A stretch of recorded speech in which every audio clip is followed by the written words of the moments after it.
Hey, everybody. Thanks so much, first of all, for watching this podcast in the show. We really appreciate it. Today, we have on Professor Wolff. He is an American treasure, one of my favorite guests that I've ever had on here. He is an American economist, the host of Economic Update, and also the founder at Democracy at Work. Professor Wolff, thanks so much for coming on the program. Well, Bob, I'm glad to be here. Thank you. All right, awesome. So, Professor Wolff, we got a lot to kick around in a small amount of time. Last time we talked, President Biden wasn't even in office, but now he is. So let's start the conversation talking about the Biden administration, talking about the rescue plan that got passed in early March. What's your opinion on that bill? Well, there's a number of ways to go at this. Let me start with the 4 years of Trump that Biden has inherited.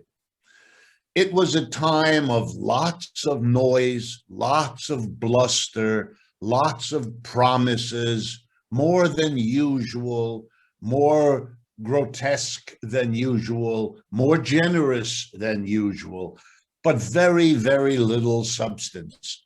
I think one of the best ways to sum it up is to give two examples.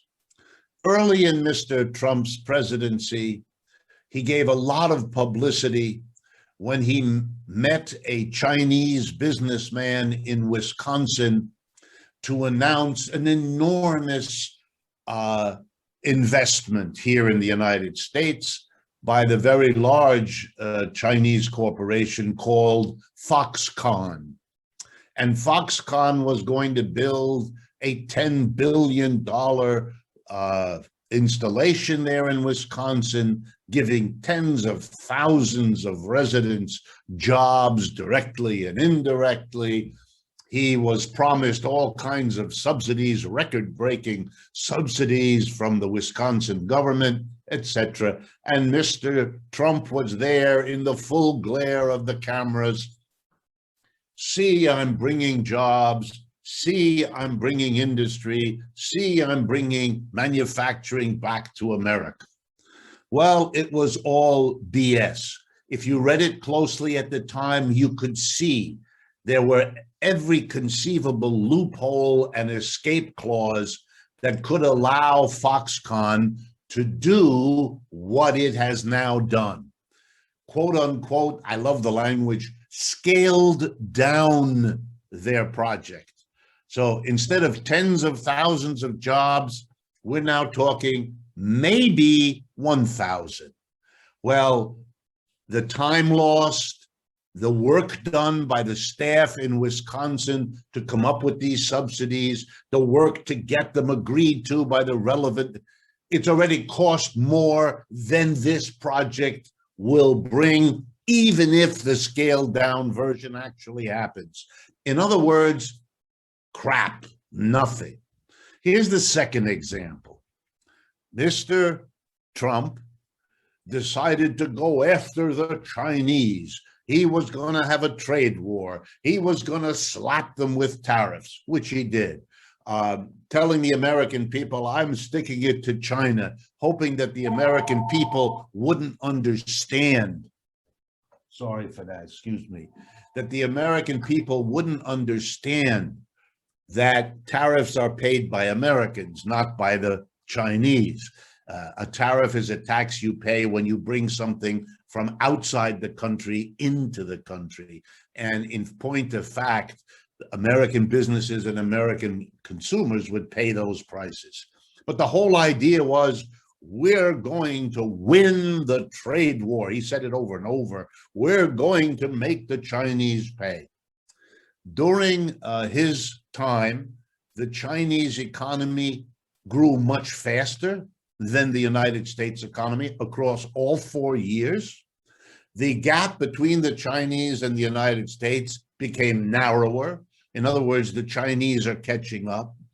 The world which watches this moved up the date by which the Chinese economy will produce more goods and services than the American from 2030 to 2027 to 2028. In other words, about 5 years from now, roughly speaking, 6 years.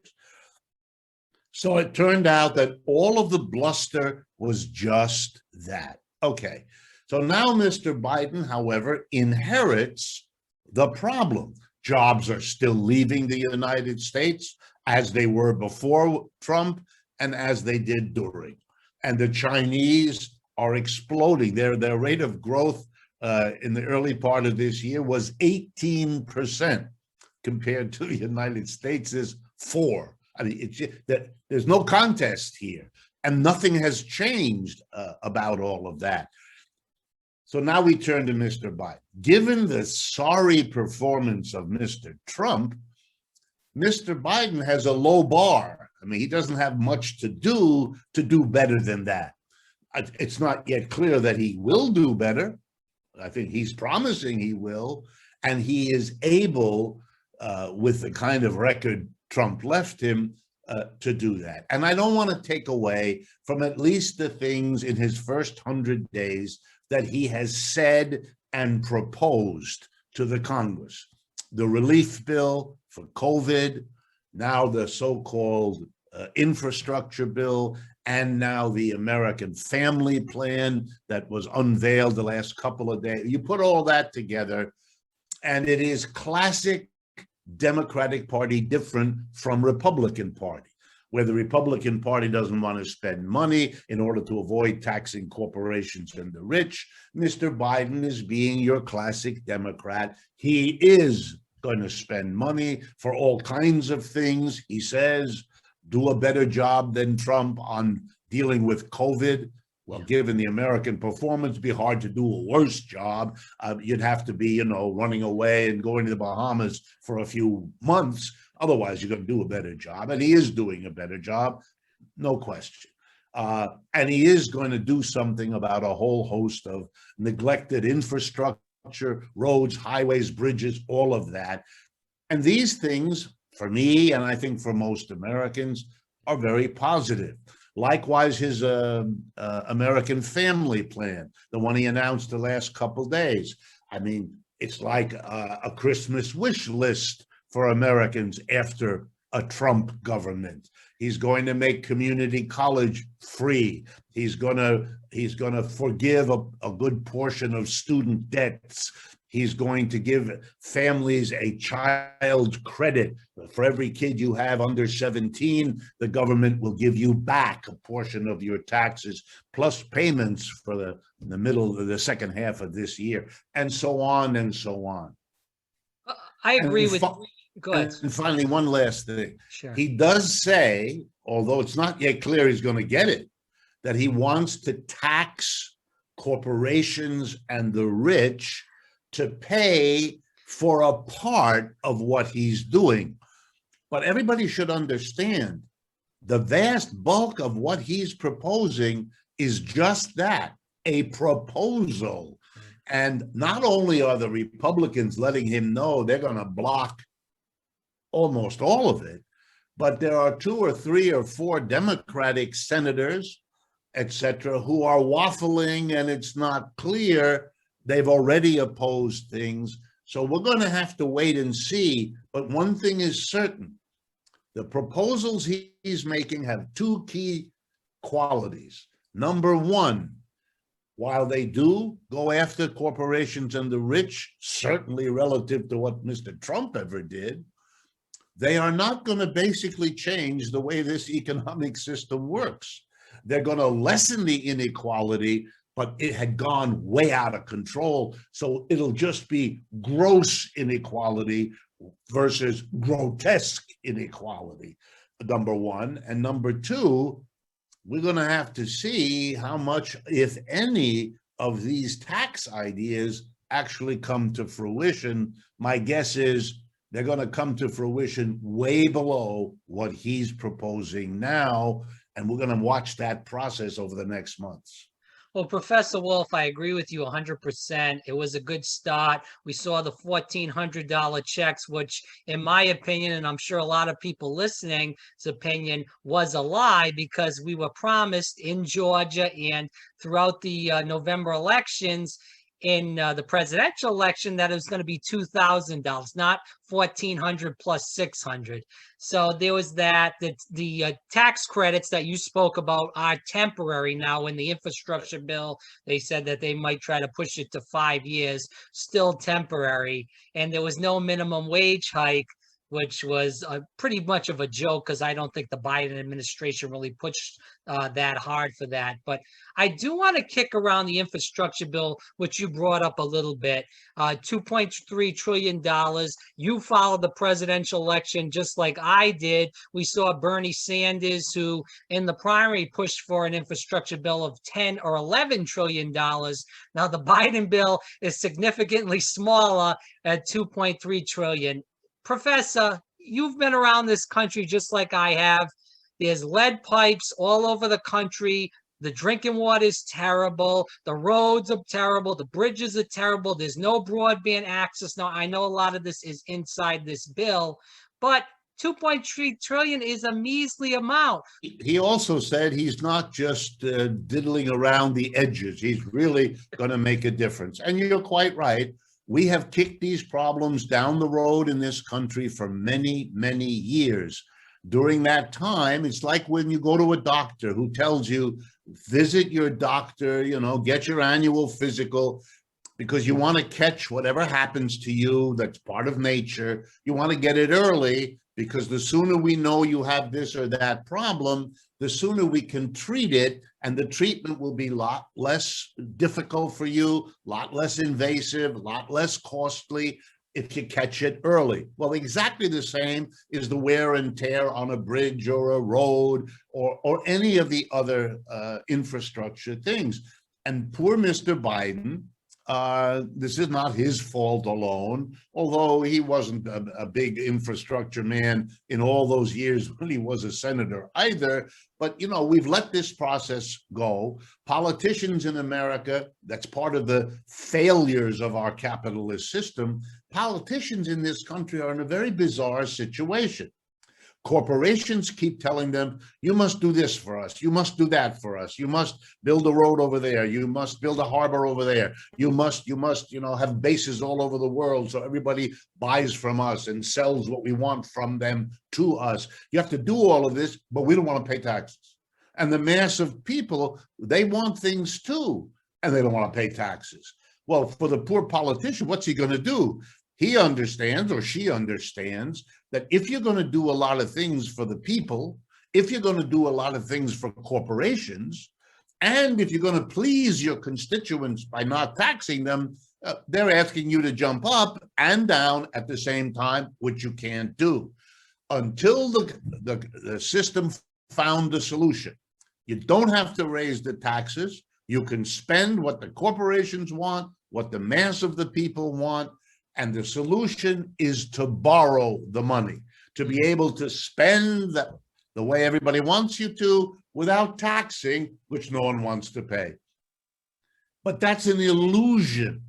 And it's not an illusion for the reasons most people think, that if you borrow money, you're kind of burdening the next generation with having to pay it back. Sure, that's part of the story. But the borrowing can go on to pay off the people you borrowed from earlier. That can go on a long time. There's another aspect of this that Americans need to understand. When the government spends the money that it doesn't raise in taxes, and mostly the spending is perfectly reasonable. They should have spent on infrastructure, but they were afraid to. The spending is usually very useful, very important, and in the long run, the smart way to go. But politically, it's dangerous, so our short-sighted politicians react, and then they borrow. But here comes the punchline. Who do they borrow from? They can't borrow from the mass of people because they don't have it. The mass of people, have $400 in the bank. They're not in a position to lend to the government. The only parts of this society that are in a position to lend to the government and do it are corporations and the rich. So now look at it from their point of view. Not only do they get the government to spend on them, not only do they get the government not to tax them for doing it, but they get the government to come and say, you don't have to pay taxes, but instead of giving us taxes, would you please give us a loan? We'll give it back to you in 10 years, and we'll pay you interest every year between now and then. If you're rich in a corporation, this is a no-brainer. Of course. So when you hear a corporate executive giving a speech on the 4th of July, how this government should learn to live within its means, that's more BS, because that very corporation whose executive CEO says that has lent money to the government, happy as a pig in you-know-where, because it's able to lend rather than be taxed. And that means the inequality in our society gets worse, because corporations and the rich are getting a tax cut and government interest payments, whereas the rest of us are just watching there with our fingers in our mouths. That's the important thing. Well, also Amazon doesn't talk about the benefits they get of using these new roads and bridges with all their tractor trailer trucks and all their delivery needs. service. You know, Right. Amazon is a delivery service. Right.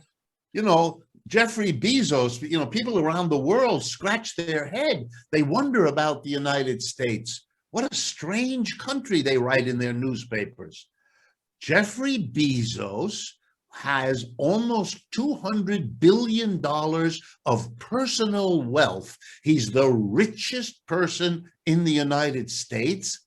He's a glorified delivery boy. What kind of society gives the vastest amount of wealth to a person whose achievement is to get you, you know, a package of motor oil faster than it used to be delivered to you? It's very nice.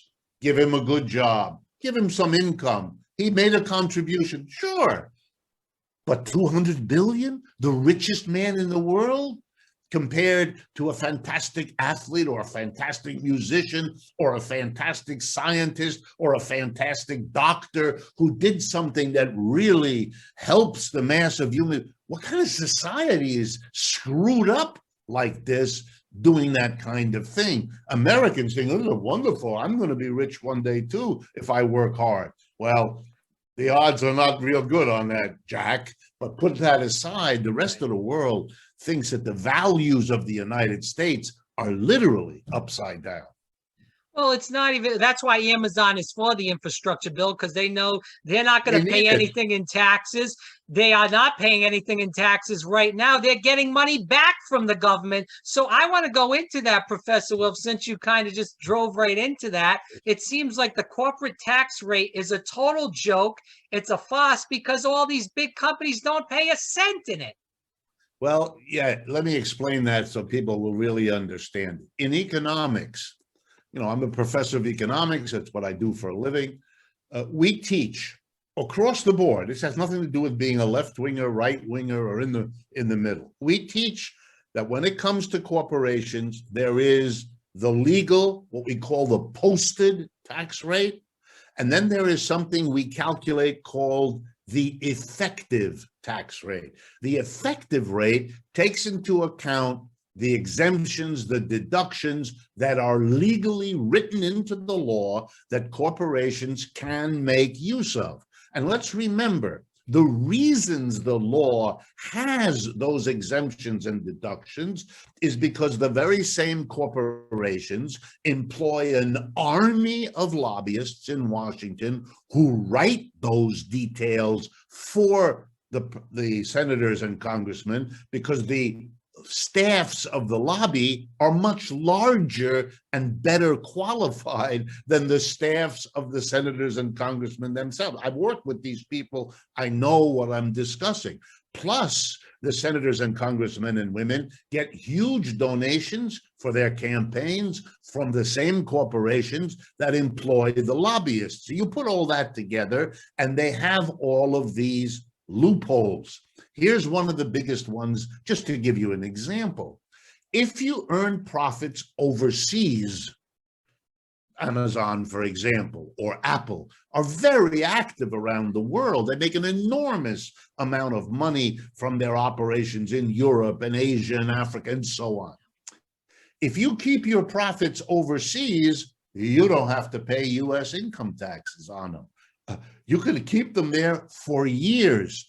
And now a little detail you may not know. You can keep them in an account over there, say in Ireland, and then your American subsidiary, get ready now, can borrow the money from your account in Ireland. So in fact, they bring it home. But by going through this silly route, they don't have to pay taxes. I mean, it is outrageous. Mr. Biden says a little bit, but there's not much that he's doing about that. What he is doing is saying, I want to raise it from 21%. And the numbers here are simple, but they tell a story. From 21% to actually 28, Bob. That's the proposal. This is important for people to keep in mind, because as late as December of 2017, the corporate posted rate was 35%. Trump, in the bill he got through when the Republicans controlled the Congress, in the December of 2017, it was reduced from 35% to 21%. That's a cut of 40%, one of the biggest tax cuts for corporations in the history of the United States. And it came at the end of a 30-year period, roughly 1980 to then, 35 years, when corporations had done better than at any comparable 40-year period before in history. In other words, never before did the corporate sector need a tax cut less than 2017, which is when they got it because Mr. Trump could deliver it to them. All Mr. Biden is doing is proposing to take it halfway back from 21 to 28, is halfway back to the 35 that it was. And those are the posted rates. The effective rate, when you take into account their legal escapes, and I'm not even going to discuss the illegal ways they can escape, which many of them do, but put that aside, the legal, he's only asking for halfway back, and everybody knows he's not even going to get that. He's going to get 24, 25. If he gets anything, that's what he will get. So you can see the Democrats are less harsh than the Republicans, but that's really the difference. The Republicans are willing to stick it to the mass of people to help corporations and the rich. They've always done that. They're doing that now. The rest is all lip service. The Democrats are frightened that what the Republicans are doing is going to provoke a backlash of the mass of people. People getting interested in folks like Bernie or AOC or bigger. So the Democrats say, hey, don't be stupid to the Republicans. Give a little. You give a little to keep the bulk of it. And that's a Democratic proposal. We're going to be better for the mass of people than the Republicans are, and hope that that wins us the elections, because that should be more effective than what the Republicans do, which is let everybody have a gun and, dog whistles for racism and all the rest that we know the Republicans are doing, or now attempting to block people from voting. Right. Professor Richard Wolff here on Fire Breathing Rob. Check out Professor Wolff on YouTube on the Economic Update. Also, he's the founder of Democracy at Work. Professor Wolff, I want to continue on. I hear a lot of people on TV saying this is going to be like a 1990s economy, a Clinton economy. Do you see that? No. Okay. I think that's wild hopes. Look, I'm like everybody else. Sometimes the line between what I'm hoping for and what I can see gets a little fuzzy. I get that. Yeah. And I respect the hope. I really do. I hope it too. But if I'm going to use the economics I've learned in my life, no. Let me give you one example. A lot of people think that because of the difficulties of the last year, the pandemic, the economic crash, all of that, there is something economists call pent up demand. In other words, over the last year, people did not spend money. They stayed at home. They were trying not to get infected with the virus, all of that. And that's true. That's what happened. And people didn't spend. That's also true. But there's nothing like what happened in 1945. That's the model. In 1945, we had the Second World War from 1941 to 45. And before that, the Great Depression from 1929 to 1941. You work all that out. It's 16 years of pent-up demand. We have nothing like that. The second difference is back then, people could not borrow money the way Americans have been borrowing in the last 25 years. So people had nothing like the built-up debts that the American mass of working class people have today. You put those two facts together, that the pent-up demand was only pent up for a bit over a year, and that they have all these debts, and then you understand why the first studies to see what people did with their $1,400 checks, they used it for groceries and to lower their debts. So the big explosion in demand that was supposed to get the companies booming and jobs, it was all, ugh. And it should have been understood that nothing like that was going to happen. So I don't see the boom that people are talking about. American debt levels are still very high. American unemployment is still high. What we call labor force participation, the percentage of people in our society that are even looking for a job, is lower than what it was 5 years ago, significantly. You put all these things together, even if the American people were finally to begin to buy in some big way, more of that money will be going to China to buy their products than ever before. I mean, there are too many things here that put together a notion that a big booming economic future is a fantasy.